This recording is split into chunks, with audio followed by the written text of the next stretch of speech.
في الدنيا سلاما وظلال أخبر الأيام أنها في وصال قم بنا بسم الله الرحمن الرحيم. Assalamualaikum warahmatullahi wabarakatuh. Alhamdulillahilladzi arsala rasulahu bil huda wa dinil haqq liyuzhiru 'ala dini kulli wa kafa billahi syahida. Asyhadu an la ilaha illallah wahdahu la syarikalah wa asyhadu anna Muhammadan abduhu wa rasuluh sallallahu alaihi wasallam la nabiyya ba'dah. Kaum muslimin, kaum muslimat, bersyukur kita kepada Allah, alhamdulillah. Sampai saat ini kita masih diberikan kesehatan, kesempatan, terlebih khusus kekuatan iman. Mudah-mudahan kita dapat menjalankan ibadah bulan Ramadan ini dengan sebaik-baiknya, dan sampai kita menjadi orang yang bertakwa kepada Allah. Seperti yang sudah kita sampaikan dalam video-video sebelumnya, untuk menjadikan diri kita bertakwa kepada Allah, kita harus menjalankan langkah-langkah sehingganya sampai ke tingkat takwa tersebut. Untuk mengetahui kita langkah-langkah atau jalan-jalan mencapai takwa itu, kita sudah sampaikan juga. Kita akan melihat ayat-ayat yang ujungnya la'allakum tattaqun.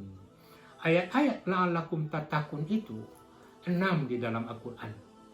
Keenam-enamnya ini saling kait-berkait, saling sinergi. Begitu nanti salah satu dari ayat la'allakum tattaqun itu dilanggar atau tidak dijalankan, bisa saja takwa tidak tercapai. Bahkan takwa yang sudah kita bentuk atau kita bina di dalam bulan Ramadan itu bisa hancur buatnya. Inilah pentingnya kita mengilmui jalan-jalan, langkah-langkah menjadikan diri kita bertakwa kepada Allah. Dalam video sebelumnya sudah kita sampaikan 2. Pertama dalam surat Al-Baqarah ayat yang ke-21. Yang nomor 2 dalam surat Al-Baqarah tentang ayat puasa ayat 183. Yang ketiga, ini yang kita baca dalam surat Al-Baqarah juga, ayat 179.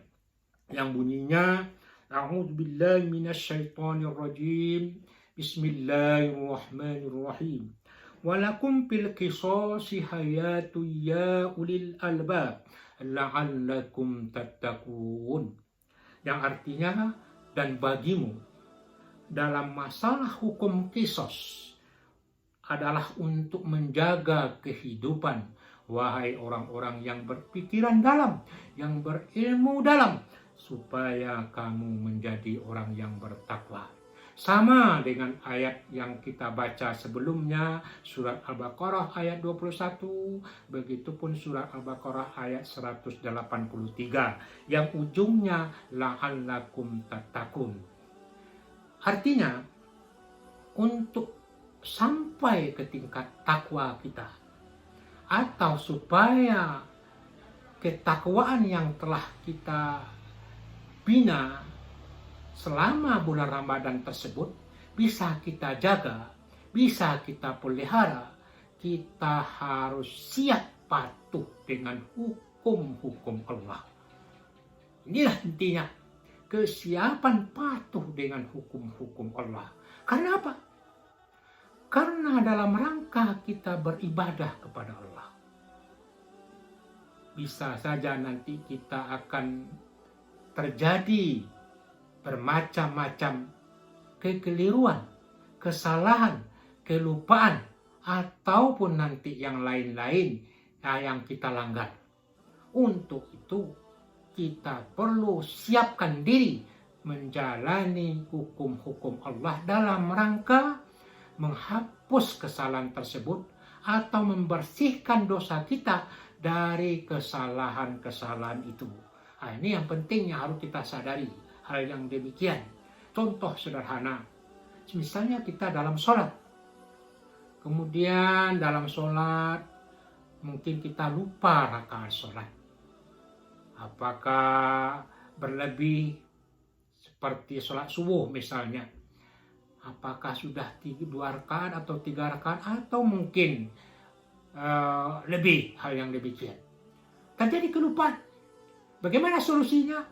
Allah mengajarkan kepada kita lewat Rasulullah SAW adalah dengan menutup sholat itu dengan sujud sahwi. Itu cara menutupi kesalahan kita atau mungkin kelupaan kita. Begitu pula lah dalam melaksanakan ibadah-ibadah yang lain seperti ibadah bulan Ramadan. Begitu kita mempuasakan Ramadan, boleh jadi nanti kita ada yang berpergian dalam perjalanan, atau mungkin dia sakit, tidak bisa menjalankan puasa Ramadan. Bagaimana menutupi kesalahannya atau menghapus kekurangan-kekurangan tadi, kelemahan-kelemahan tadi? Solusinya fa'iddatum min ayyamin ukhor, ganti dengan hari yang lain. Itulah jalannya yang membuat kita bersih dari kelemahan kita, kekurangan kita tersebut. Seperti yang Allah jelaskan di dalam surat Al-Baqarah ayat puasa 184, sambungannya yang bunyinya a'udzubillahi minasyaitonirrajim, faman kana minkum maridun aw ala safarin fa'iddatum min ayyamin ukhar. Siapa yang ada di antara kamu itu sakit atau di atas perjalanan, maka gantilah dengan hari yang lain. Ini menutupi kesalahannya. Begitupun walalladzina yutikunahu, dan atas orang-orang yang berat mempuasakannya. Mungkin karena dia telah tua, punya sakit yang sulit diprediksi kapan sembuhnya, dia boleh membayar fidyah, memberi makan orang miskin. Nah, besarnya tergantung dari makannya sehari. Kalau makannya sehari 15.000 rata-ratanya, puasa hitungan harinya jumlahnya 30, jumlahnya menjadi 450. Itulah yang dia bayar. Itu caranya. Ini yang diajarkan Allah kepada kita. Itu dibayarkan ke orang miskin. Tidak boleh uang itu ke masjid. Tidak boleh ke tempat-tempat yang lain. Karena sudah ada aturan hukumnya seperti itu. Bagi orang-orang yang beriman dan ingin bertakwa kepada Allah atau dalam rangka mencapai takwa, dia siap menjalankan hal yang demikian. Tidak ada orang menuntutnya untuk mengganti puasa tersebut, tapi dia ganti. Tidak ada orang menuntutnya bagi orang-orang yang tidak mampu mempuasakan Ramadan tadi harus membayar fidyah. Dia jalankan hal yang demikian. Dia bayar. Dia hitung sendiri, tidak mau dia mengurangkannya. Bahkan kalau bisa paman tatawa, bahkan kalau bisa dia lebihkan. Dia lebihkan dalam rangka berbuat kebaikan. Begitulah orang-orang yang bertakwa itu. Baik dalam rangka mencapai takwa ataupun nanti menjaga ketakwaannya kepada Allah. Apalagi hukum-hukum yang berkaitan dengan menzalimi orang lain, merugikan orang lain. Tentu dia harus siap menjalankan hukum-hukumnya demi untuk menutupi kesalahannya tersebut. Inilah orang-orang yang bertakwa kepada Allah. Contoh lain misalnya, dalam kehidupan kita sering mendengar banyaknya para pejabat-pejabat kita melakukan korupsi. Kenapa mereka melakukan korupsi tersebut? Apakah mereka tidak tahu? Jelas mereka itu tahu. Jelas mereka itu tahu, mengerti betul. Bahkan mengerti pula resikonya kalau seandainya mencuri. Kedapatan nanti tertangkap oleh KPK. Penjara yang akan mereka tempati. Terlebih-lebih lagi nanti dari sisi sosial masyarakat. Mereka akan dihinakan orang. Tapi tetap berapa banyak pejabat-pejabat kita terlibat korupsi. Karena apa tadi? Karena dia tidak memahami hukum-hukum Allah. Bagaimana kewajibannya dalam menjalankan hukum Allah tersebut. Tapi kalau seandainya dia memahami untuk mencapai takwa, dia harus siap menjalankan hukum Allah. Seperti kalau saya mencuri, saya siap memotong tangan saya sendiri. Otomatis dia akan berpikir untuk melakukan pencurian. Tambah lagi, seperti kita lihat kebanyakan, kadang-kadang timbul satu pemikiran bagi mereka yang korupsi. Seandainya korupsi 2 miliar, nanti saya bawa haji. Haji berapa betul lah? Paling-paling nanti 150 juta. Karena ada ustadz yang bicara, yang mengatakan haji mabrur itu balasannya surga. Hadisnya betul. Tapi jalan atau cara menghapus kesalahan mencuri itu tidak betul. Yang betul bagaimana? Dia harus siap memotong tangannya sendiri. Atau tambah lagi, dia harus siap menyampaikan masyarakat. Karena dia pejabat publik. Harus siap hal yang demikian. Inilah yang membuat nanti dengan mengilmui seperti itu. Bahaya korupsi. Dia mengerti harus wajib memotong tangannya sendiri. Atau nanti tambah lagi memberitahukan kepada masyarakat dia korupsi.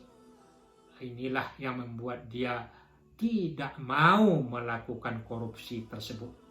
Jadi pentingnya kita mengilmui, memahami tentang hukum-hukum Allah dalam rangka menghapus kesalahan kita.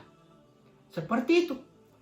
Terlebih-lebih nanti hukum-hukum yang menzalimi orang lainnya. Seperti dengan masalah hukum kisos. Seperti ayat yang kita sampaikan tadi. Nah, bagi orang yang bertakwa kepada Allah, yang dalam rangka menjalankan ketakwanya kepada Allah, dia harus siap hal yang demikian. Seandainya saya memukul orang, saya siap dikisos, dipukul. Atau seandainya nanti saya melakukan tindakan-tindakan menzalimi orang lain, saya siap menerima balasannya. Terlebih-lebih kalau kita punya kekuatan, punya kekuasaan, ini akan gampang kita melakukan tindakan-tindakan penzaliman kepada orang-orang lain. Tapi dengan menyadarkan diri kita, memahamkan diri kita, kewajiban kita untuk menjalankan hukum-hukum Allah itu. Walaupun di negara kita belum menjalankan hukum itu, tapi tertanam dalam diri kita, siap kita menjalankannya. Ini akan menghambat dia untuk melakukan kesalahan, menghambat dia untuk melakukan tindakan kezaliman yang akhirnya bisa menjaga ketakwaannya. Inilah yang penting yang harus kita sadari hal yang demikian. Maka itu Allah menjelaskan kepada kita di dalam Al-Quran bagaimana akibatnya kalau kita tidak mau menjalankan hukum-hukum Allah. Seperti yang terdapat dalam surat Al-Maidah ayat 44. A'udzubillahi minasyaitonirrajim. Bismillahirrahmanirrahim. Wa man lam yahkum bima anzalallah faulaika humul kafirun. Siapa yang tidak berhukum dengan apa yang Allah turunkan, maka kafirlah dia. Nah, begitupun dalam ayat yang ke-45 Allah mengatakan juga kepada kita, wa man lam yahkum bima anzalallah faulaika humuz zalimun. Siapa yang tidak berhukum dengan apa yang Allah turunkan, maka zalimlah dia. Berarti dia menzalimi diri, menganiaya dirinya sendiri. Karena nanti orang-orang yang terzalimi itu akan menuntut kepada kita nanti di akhirat kelak. Dan boleh jadi amal kita yang akan kita berikan kepadanya. Begitupun ayat berikutnya, ayat 47. Wa man lam yahkum bima anzalallah faulaika humul fasiqun. Siapa yang tidak berhukum dengan hukum Allah itu, maka mereka orang-orang yang fasik. Apa itu fasik? Fasik itu adalah nanti suatu perbuatan yang akan menimbulkan nanti permusuhan, dendam, sakit hati yang berkepanjangan yang tidak selesai. Ini akibatnya. Inilah pentingnya kita menjalankan hukum-hukum Allah tersebut. Sama dengan misalnya kita melakukan tindakan-tindakan menzalimi orang lain, memukul orang lain. Mungkin karena dia takut kepada kita. Karena kita punya kekuatan, punya kekuasaan. Tapi tertanam dalam dirinya kebencian, dendam, sakit hati. Dan sampai mungkin nanti di akhirat dituntutnya kita. Maka itu bagi orang-orang yang bertakwa kepada Allah dalam rangka mencapai takwa. Dan dalam rangka menjaga ketakwaan, dia harus siap patuh dengan hukum-hukum Allah. Inilah yang penting yang harus dia sadari. Seperti bulan Ramadan, tidak ada orang yang menuntutnya. Tidak ada orang menuntutnya. Dia tidak berpuasa karena dalam perjalanan, dia ganti dengan hari yang lain. Begitupun bagi yang tidak mempuasakan Ramadan tadi karena sakit yang menular, atau bagi perempuan-perempuan hamil, dia boleh tidak berpuasa, membayar fidyah sesuai sebatas ukuran makannya sehari. Tidak mau dia kurang-kurangi. Tidak ada orang yang menuntutnya. Tidak ada orang terzalimi. Tapi siap dia menjalankan hukum-hukum Allah tersebut. Apalagi nanti kalau hukum-hukum yang berkaitan dengan menzalimi orang lain. Inilah intinya ayat yang kita baca tadi. Mudah-mudahan dengan ayat yang kita sampaikan tadi, kita bisa mencapai takwa. Dan dalam rangka proses mencapai takwa tadi, kita harus siap mematuhi hukum-hukum Allah, sehingganya kita tidak merusak ketakwaan yang telah kita bina, kita pupuk selama bulan Ramadan. Akhirul kalam, walhamdulillahi rabbil alamin. Wassalamualaikum warahmatullahi wabarakatuh. في الدنيا سلاما وظلال أخبر الأيام أنها في وصال قم بنا وانظر لآيات الجمال.